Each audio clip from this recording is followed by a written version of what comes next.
Strasbourg, 1518. It started with one woman. She stepped out of her house and began to dance.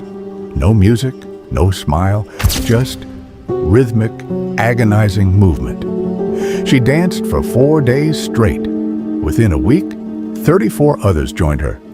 Within a month, 400 people were dancing. They were foaming at the mouth, feet bleeding, screaming for help. But they couldn't stop. They danced until their hearts gave out. They danced until they died. This is not a legend. This is a historical crime scene that we are reopening today. Examine the historical records. The chronicles of the era are clear. These people didn't want to dance. They screamed for help. They begged for medicine. This proves the old theory that it was a supernatural curse is false. A curse implies intent. These victims were victims of a system failure. The real killer wasn't a saint. It was what was on their dinner plates. My investigation confirms a two-stage trigger. The first is physical.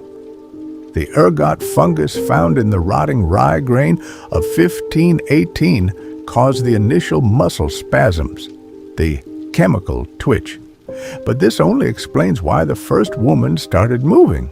This leads us to the second, deeper theory: mass psychogenic illness. In 1518, the people of Strasbourg lived in a state of absolute terror, famine, disease, and the threat of religious persecution. When they saw the first victims twitching, their brains, already on the edge of breakdown, interpreted the sight as divine judgment.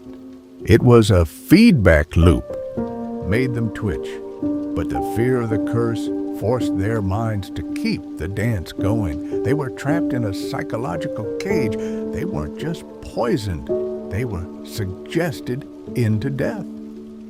So, here is our final verdict. The dancing plague of 1518 was not a mystery of the spirit. It was a disaster of food safety and social collapse. They were poisoned by their own bread, and their fear turned a medical emergency into a mass panic. The plague ended only when the food supply changed and the harvest brought clean grain. The St. Vitus cure was just a placebo, a way for the city to regain control. We have all the pieces of the puzzle. The timeline is verified, the cause is identified, and the motive is revealed. The case of the 1518 dancing plague is officially closed. Now you know what really happened in the streets of Strasbourg. No ghosts, no curses, just human reality.